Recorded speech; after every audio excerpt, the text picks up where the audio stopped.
This is what I've got to contend with. You can see how bad it is. The whole thing is shot away, a bit of damage at the front. The base is totally rotten. But as you can see from the seat base here, I've got the template and the outline of it with, I've decided for the ease of fabrication to make the corners square, which I think will make the seat base more rigid. There is a tendency to flex with a square base, eliminating these rounded areas should make the whole thing more rigid, hopefully. This is my template for the new seat base that I'm making. You can see that the part that I've just made, that will sit in there nicely. It's the right height. The runners will go between here and here. Obviously this is upside down, but you'll see as I go along. These are the dimensions for the template for the seat. I've decided not to have rounded as it is on the original. It's much easier to fabricate it by cutting the corners out, as you can see. All the dimensions are there if you want to copy this. You'll see in the next stage where I've cut it out and fabricated it. Then I'll make the actual seat base, and there you can see it all cut out now. And what I've done in the corners, I've drilled a small hole, and that allows, when you snip up to it, it allows it to drop out easy, and it gives you a good mark for forming the new piece. This is the next stage of it. You can see that I've got it clamped. I've made a homemade bending bar here. It's just two pieces of angle. This piece is stainless, the other just a piece of thick angle. Welded at the end, the other end open, so you can just slide in what you want. I've put a clamp on the end, lined up the thing. I can just tap it over now to the slight angle that I need. I have got a folder, but it's easy. That's the first one bent. As you can see, by using the open end there, I can get the next one without. So that's the second and the third one. I've left just the short one is left now to do. Nice gap just for welding, and the height, I know looking at the top should be 25mm height. So as on the last little bit I've done in the vise, that's the short part. Just do it in easy stages, don't do it in one piece, and you'll end up, your corners should fit up quite nicely. These I'll just dress in a little bit, and this one is a little bit wide, so I'll just bring that back in and everything will be fine. There's the blank already. I've got to now use a homemade press tool that I've got. I've left this edge because I had a little piece left, and that is a straight side, so I can bend that, and that can form part of the wall where these seat covers. Yeah, here we are. That's the base cut out.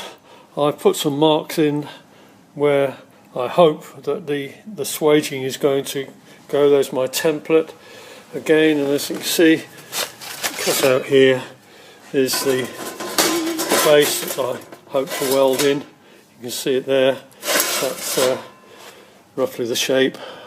I can make it more sophisticated if I wanted to, but this is just a trial assembly. I've put the runners on, I've bolted them down. You can see, I'll show you how I form these swages. This is the blank before I put the vertical on. As you can see, I've got one edge turned to give me a datum, and this is I showed you the fabrication of this section. The hole is cut out. That will be welded in, and that will be the seat base. Providing that doesn't, providing this part here is lower and doesn't rub on the carpet. These runners are right.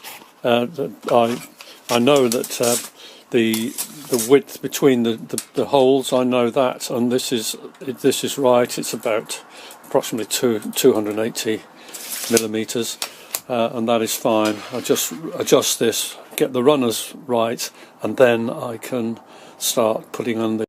I'd just like to introduce you to my good old Hunton. This is a shear that when you can see it, it's coming down there.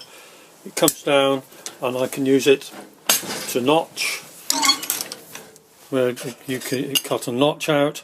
I've used it to cut slots. You can see this one, and I've used it on this piece, which are for the seat base, where I've cut a series of notches, which will allow, when I fold it up, as you'll see in a moment, I can form it into a shape without it distorting too much.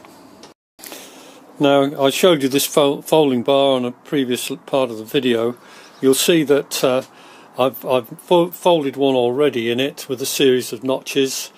The flat section there with no notches, there's a flat section on the side of the seat which that will incorporate. When I made this simple bending bar from two pieces of angle, when I put a piece of plate in, when I welded it up, so that this section here doesn't close up tightly, it leaves about 1.5 millimeters, so that I can then put quite a long piece in. This is probably longer than you would normally need, but I've done it specifically for this job. You can do two ends, therefore you could do twice the length by working from both ends. You could do it without having to use. There it is, folded. Now I'll form it and use these tabs, spot weld on each one of these tabs, and that will draw it round into the curve that I want. As you can see, the pieces that I've cut out there are all bending in, being tacked now, clamped, and you can see the tail end of it here, just where the notches are for the curve. There it is, all tacked in now. The indentation, you can see where the swaging all tucks in. I've got the base in, all welded. Just putting the new back on, finished the welding, and I think I've got myself a seat base. There's the seat finished with paint on it. If you want to see how I did the back, there is a separate video, Triumph TR4 seat base part 2. You can have a look at that, or click on my name and it will give you a list of my videos. There's also one on how I refurbished the seat runners.